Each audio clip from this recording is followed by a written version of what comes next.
Au nom d'Allah, le tout miséricordieux, le très miséricordieux. Louange à Allah qui a fait descendre sur son serviteur Mohammed le livre, et il n'y a point introduit de tortuosité, ambiguïté. Un livre d'une parfaite droiture, pour avertir d'une sévère punition, venant de sa part, et pour annoncer aux croyants qui font de bonnes œuvres, qu'il y aura pour eux une belle récompense, où ils demeureront éternellement, et pour avertir ceux qui disent « Allah s'est attribué un enfant ». Ni eux ni leurs ancêtres n'en savent rien. Quelle monstrueuse parole que celle qui sort de leur bouche. Ce qu'ils disent n'est que mensonge. Tu vas peut-être te consumer de chagrin parce qu'ils se détournent de toi et ne croient pas en ce discours. Nous avons placé ce qu'il y a sur la terre pour l'embellir, afin d'éprouver les hommes et afin de savoir qui d'entre eux sont les meilleurs dans leurs actions. Puis nous allons sûrement transformer sa surface en un sol aride. Penses-tu que les gens de la caverne et d'Ar-Rakim ont constitué une chose extraordinaire d'entre nos prodiges? Quand les jeunes gens se furent réfugiés dans la caverne, ils dirent « Ô notre Seigneur, donne-nous de ta part une miséricorde, et assure-nous la droiture dans tout ce qui nous concerne. » Alors nous avons assourdi leurs oreilles dans la caverne pendant de nombreuses années. Ensuite nous les avons ressuscités, afin de savoir lequel des deux groupes saurait le mieux calculer la durée exacte de leur séjour. Nous allons te raconter leur récit en toute vérité. Ce sont des jeunes gens qui croyaient en leur Seigneur, et nous leur avons accordé les plus grands moyens de se diriger dans la bonne voie.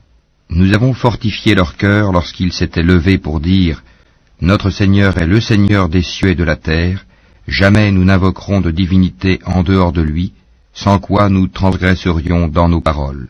Voilà que nos concitoyens ont adopté en dehors de lui des divinités, que n'apporte-t-il sur elles une preuve évidente? Quel pire injuste, donc, que celui qui invente un mensonge contre Allah. Et quand vous vous serez séparés d'eux et de ce qu'ils adorent en dehors d'Allah, réfugiez-vous donc dans la caverne. Votre Seigneur répandra de sa miséricorde sur vous et disposera pour vous un adoucissement à votre sort. Tu aurais vu le soleil quand il se lève s'écarter de leur caverne vers la droite, et quand il se couche passer à leur gauche, tandis qu'eux-mêmes sont là dans une partie spacieuse de la caverne. Cela est une des merveilles d'Allah. Celui qu'Allah guide, c'est lui le bien guidé. Et quiconque il égare, tu ne trouveras alors pour lui aucun allié pour le mettre sur la bonne voie. Et tu les aurais crus éveillés alors qu'ils dorment. Et nous les tournons sur le côté droit et sur le côté gauche, tandis que leur chien est à l'entrée, pattes étendues. Si tu les avais aperçus, certes, tu leur aurais tourné le dos en fuyant, et tu aurais été assurément rempli d'effroi devant eux.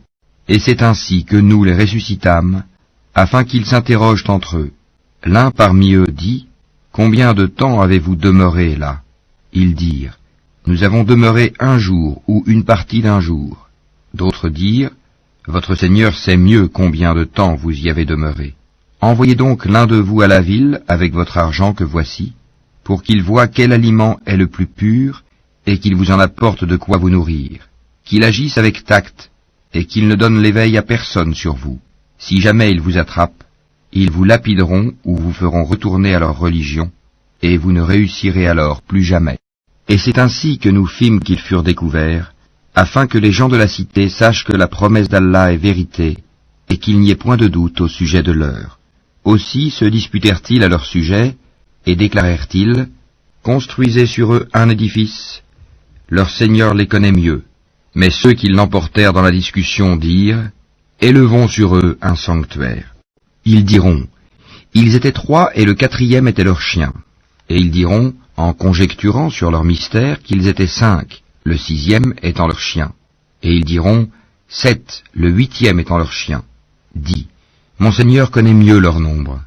Il n'en est que peu qui le savent. Ne discute à leur sujet que d'une façon apparente et ne consulte personne en ce qui les concerne.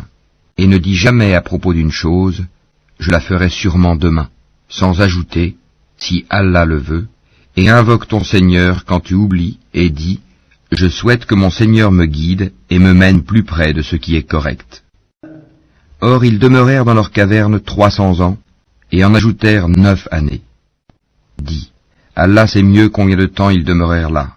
À lui appartient l'inconnaissable des cieux et de la terre, comme il est voyant et audient. Ils n'ont aucun allié en dehors de lui, et il n'associe personne à son commandement. Et récite ce qui t'a été révélé du livre de ton Seigneur. Nul ne peut changer ses paroles, et tu ne trouveras en dehors de lui aucun refuge. Fais preuve de patience en restant avec ceux qui invoquent leur Seigneur matin et soir, désirant sa face, et que tes yeux ne se détachent point d'eux, en cherchant le faux brillant de la vie sur terre. Et n'obéis pas à celui dont nous avons rendu le cœur inattentif à notre rappel, qui poursuit sa passion et dont le comportement est outrancier. Et dis, la vérité émane de votre Seigneur. Quiconque le veut, qu'il croie, et quiconque le veut, qu'il mécroie. Nous avons préparé pour les injustes un feu dont les flammes les cernent. Et s'ils implorent à boire, on les abreuvera d'une eau comme du métal fondu brûlant le visage. Quelle mauvaise boisson et quelle détestable demeure. Ceux qui croient et font de bonnes œuvres, vraiment, nous ne les laissons pas perdre la récompense de celui qui fait le bien. Voilà ceux qui auront les jardins du séjour éternel sous lesquels coulent les ruisseaux.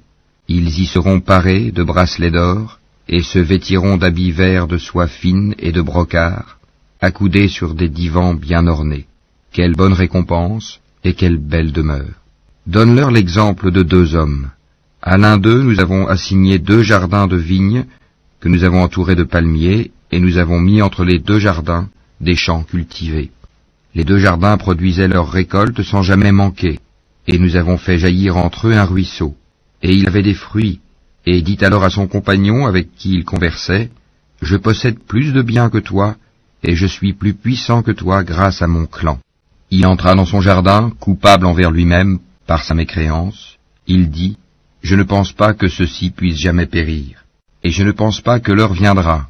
Et si on me ramène vers mon Seigneur, je trouverai certes meilleur lieu de retour que ce jardin. » Son compagnon lui dit, tout en conversant avec lui, « Serais-tu mécréant envers celui qui t'a créé de terre puis de sperme et enfin t'a façonné en homme? Quant à moi, c'est Allah qui est mon Seigneur, et je n'associe personne à mon Seigneur. En entrant dans ton jardin, que ne dis-tu? Telle est la volonté et la grâce d'Allah.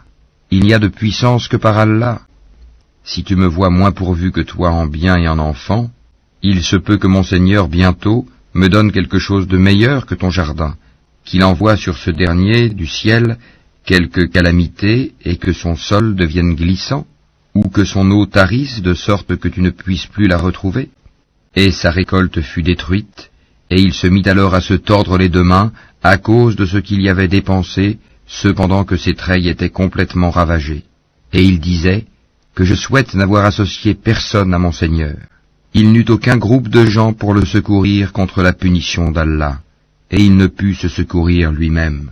En l'occurrence, la souveraine protection appartient à Allah, le vrai. Il accorde la meilleure récompense et le meilleur résultat. Et propose-leur l'exemple de la vie ici-bas. Elle est semblable à une eau que nous faisons descendre du ciel. La végétation de la terre se mélange à elle, puis elle devient de l'herbe desséchée que les vents dispersent. Allah est certes puissant en toutes choses. Les biens et les enfants sont l'ornement de la vie de ce monde. Cependant, les bonnes œuvres qui persistent ont auprès de ton Seigneur une meilleure récompense et suscitent une belle espérance. Le jour où nous ferons marcher les montagnes et où tu verras la terre nivelée comme une plaine, et nous les rassemblerons sans en omettre un seul. Et ils seront présentés en rang devant ton Seigneur. Vous voilà venus à nous comme nous vous avons créé la première fois. Pourtant, vous prétendiez que nous ne remplirions pas nos promesses, et on déposera le livre de chacun. Alors tu verras les criminels, effrayés à cause de ce qu'il y a dedans, dire « Malheur à nous ! Qu'a donc ce livre à n'omettre de mentionner ni péché véniel, ni péché capital? Et ils trouveront devant eux tout ce qu'ils ont œuvré, et ton Seigneur ne fait du tort à personne. » Et lorsque nous dîmes aux anges, « Prosternez-vous devant Adam », ils se prosternèrent, excepté Iblis, Satan, qui était du nombre des djinns, et qui se révolta contre le commandement de son Seigneur. Allez-vous cependant le prendre, ainsi que sa descendance, pour allier en dehors de moi, alors qu'ils vous sont ennemis? Quel mauvais échange pour les injustes! Je ne les ai pas pris comme témoins de la création des cieux et de la terre, ni de la création de leur propre personne, et je n'ai pas pris comme aide ceux qui égarent. Et le jour où il dira « Appelez ceux que vous prétendiez être mes associés », ils les invoqueront, mais eux ne leur répondront pas. Nous aurons placé entre eux une vallée de perdition. Et les criminels verront le feu, ils seront alors convaincus qu'ils y tomberont, et n'en trouveront pas d'échappatoire. Et assurément, nous avons déployé pour les gens dans ce Coran toutes sortes d'exemples. L'homme cependant est de tous les êtres le plus grand disputeur. Qu'est-ce qui a donc empêché les gens de croire lorsque le guide leur est venu, ainsi que de demander pardon à leur Seigneur, si ce n'est qu'ils veulent subir le sort des anciens ou se trouver face à face avec le châtiment? Et nous n'envoyons des messagers que pour annoncer la bonne nouvelle et avertir. Et ceux qui ont mécru disputent avec de faux arguments afin d'infirmer la vérité et prennent en raillerie mes versets, le Coran, ainsi que ce châtiment dont on les a avertis. Quel pire injuste que celui à qui on a rappelé les versets de son Seigneur et qui en détourna le dos, en oubliant ce que ses deux mains ont commis. Nous avons placé des voiles sur leur cœur, de sorte qu'ils ne comprennent pas le Coran, et mis une lourdeur dans leurs oreilles. Même si tu les appelles vers la bonne voie, jamais ils ne pourront donc se guider. Et ton Seigneur est le pardonneur, le détenteur de la miséricorde. S'ils s'en prenaient à eux pour ce qu'ils ont acquis, il leur hâterait certes le châtiment, mais il y a pour eux un terme fixé pour l'accomplissement des menaces contre lequel ils ne trouveront aucun refuge. Et voilà les villes que nous avons fait périr quand leurs peuples commirent des injustices, et nous avons fixé un rendez-vous pour leur destruction. Rappelle-toi quand Moïse dit à son valet « Je n'arrêterai pas avant d'avoir atteint le confluent des deux mers, dussé-je marcher de longues années. » Puis, lorsque tous deux eurent atteint le confluent, ils oublièrent leurs poissons, qui prit alors librement son chemin dans la mer. Puis, lorsque tous deux eurent dépassé cet endroit, il dit à son valet « Apporte-nous notre déjeuner, nous avons rencontré de la fatigue dans notre présent voyage. » Le valet lui dit « Quand nous avons pris refuge près du rocher, vois-tu, j'ai oublié le poisson. Le diable seul m'a fait oublier de te le rappeler, et il a curieusement pris son chemin dans la mer. » Moïse dit « Voilà ce que nous cherchions. » Puis ils retournèrent sur leurs pas, suivant leurs traces. Ils trouvèrent l'un de nos serviteurs à qui nous avions donné une grâce de notre part, et à qui nous avions enseigné une science émanant de nous. Moïse lui dit « Puis-je te suivre à la condition que tu m'apprennes de ce qu'on t'a appris concernant une bonne direction ?» L'autre dit « Vraiment, tu ne pourras jamais être patient avec moi. Comment endurerais-tu des choses que tu n'embrasses pas par ta connaissance ?» Moïse lui dit « Si Allah veut, tu me trouveras patient, et je ne désobéirai à aucun de tes ordres. Si tu me suis, dit l'autre, ne m'interroge sur rien tant que je ne t'en aurai pas fait mention. » Alors les deux partirent, et après qu'ils furent montés sur un bateau, l'homme y fit une brèche. Moïse lui dit « Est-ce pour noyer ces occupants que tu l'as ébréché? Tu as commis certes une chose monstrueuse. » L'autre répondit « N'ai-je pas dit que tu ne pourrais pas garder patience en ma compagnie? » « Ne t'en prends pas à moi, dit Moïse, pour un oubli de ma part, et ne m'impose pas de grandes difficultés dans mon affaire. » Puis ils partirent tous deux, et quand ils eurent rencontré un enfant, l'homme le tua. Alors Moïse lui dit « As-tu tué un être innocent qui n'a tué personne? Tu as commis certes une chose affreuse. » L'autre lui dit « Ne t'ai-je pas dit que tu ne pourrais pas garder patience en ma compagnie? Si après cela je t'interroge sur quoi que ce soit, dit Moïse, alors ne m'accompagne plus, tu seras alors excusé de te séparer de moi. » Ils partirent donc tous deux, et quand ils furent arrivés à un village habité, ils demandèrent à manger à ses habitants, mais ceux-ci refusèrent de leur donner l'hospitalité. Ensuite ils y trouvèrent un mur sur le point de s'écrouler. L'homme le redressa. Alors Moïse lui dit « Si tu voulais, tu aurais bien pu réclamer pour cela un salaire. » Ceci marque la séparation entre toi et moi, dit l'homme. Je vais t'apprendre l'interprétation de ce que tu n'as pas pu supporter avec patience. Pour ce qui est du bateau, il appartenait à des pauvres gens qui travaillaient en mer. Je voulais donc le rendre défectueux, car il y avait derrière eux un roi qui saisissait de force tout bateau. Quant aux garçons, ses pères et mères étaient des croyants. Nous avons craint qu'il ne leur imposât la rébellion et la mécréance. Nous avons donc voulu que leur Seigneur leur accordât en échange un autre plus pur et plus affectueux. Et quant au mur, Il appartenait à 2 garçons orphelins de la ville, et il y avait dessous un trésor à eux, et leur père était un homme vertueux. Ton Seigneur a donc voulu que tous 2 atteignent leur maturité, et qu'ils extraient eux-mêmes leur trésor, par une miséricorde de ton Seigneur. Je ne l'ai d'ailleurs pas fait de mon propre chef. Voilà l'interprétation de ce que tu n'as pas pu endurer avec patience. Et il t'interroge sur Dhul Qarnayn. Dis, je vais vous en citer quelques faits mémorables. Vraiment, nous avons affermi sa puissance sur terre, et nous lui avons donné libre voie à toute chose.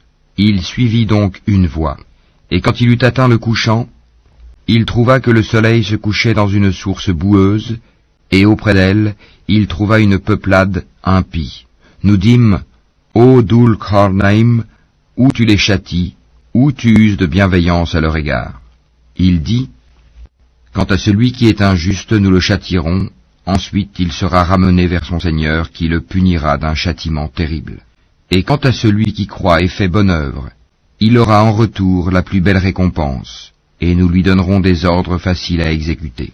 Puis il suivit une autre voie, et quand il eut atteint le levant, il trouva que le soleil se levait sur une peuplade à laquelle nous n'avions pas donné de voile pour s'en protéger. Il en fut ainsi, et nous embrassons de notre science ce qu'il détenait. Puis il suivit une autre voie, et quand il eut atteint un endroit situé entre les 2 barrières, montagnes, il trouva derrière elle une peuplade qui ne comprenait presque aucun langage. Ils dirent, ô Dhul Qarnayn, les Ya'juj et les Ma'juj commettent du désordre sur terre. Est-ce que nous pourrons t'accorder un tribut pour construire une barrière entre eux et nous? Il dit, ce que mon Seigneur m'a conféré vaut mieux que vos dons. Aidez-moi donc avec votre force, et je construirai un remblai entre vous et eux. Apportez-moi des blocs de fer. Puis, lorsqu'il en eut comblé l'espace entre les 2 montagnes, il dit, soufflez. Puis, lorsqu'il eut rendu une fournaise, il dit, apportez-moi du cuivre fondu, que je le déverse dessus. Ainsi, ils ne purent guère l'escalader, ni l'ébrécher non plus. Il dit, c'est une miséricorde de la part de mon Seigneur, mais lorsque la promesse de mon Seigneur viendra, il le nivellera, et la promesse de mon Seigneur est vérité. Nous les laisserons ce jour-là déferler comme les flots les uns sur les autres, et on soufflera dans la trompe, et nous les rassemblerons tous. Et ce jour-là nous présenterons de près l'enfer aux mécréants, dont les yeux étaient couverts d'un voile qui les empêchait de penser à moi, et ils ne pouvaient rien entendre non plus. Ceux qui ont mécru, comptent-ils donc pouvoir prendre pour alliés mes serviteurs en dehors de moi? Nous avons préparé l'enfer comme résidence pour les mécréants. Dis, voulez-vous que nous vous apprenions lesquels sont les plus grands perdants en œuvre? Ceux dont l'effort dans la vie présente s'est égaré, alors qu'ils s'imaginent faire le bien. Ceux-là qui ont nié les signes de leur Seigneur, ainsi que sa rencontre. Leurs actions sont donc vaines. Nous ne leur assignerons pas de poids au jour de la résurrection. C'est que leur rétribution sera l'enfer, pour avoir mécru et pris en raillerie mes signes, enseignements et mes messagers. Ceux qui croient et font de bonnes œuvres auront pour résidence les jardins du Firdaus, paradis, où ils demeureront éternellement, sans désirer aucun changement. Dis, si la mer était une encre pour écrire les paroles de mon Seigneur, certes la mer s'épuiserait avant que ne soient épuisées les paroles de mon Seigneur, quand même nous lui apporterions son équivalent comme renfort. Dis, je suis en fait un être humain comme vous. Il m'a été révélé que votre Dieu est un Dieu unique. Quiconque donc espère rencontrer son Seigneur, qu'il fasse de bonnes actions, et qu'il n'associe dans son adoration aucun autre à son Seigneur.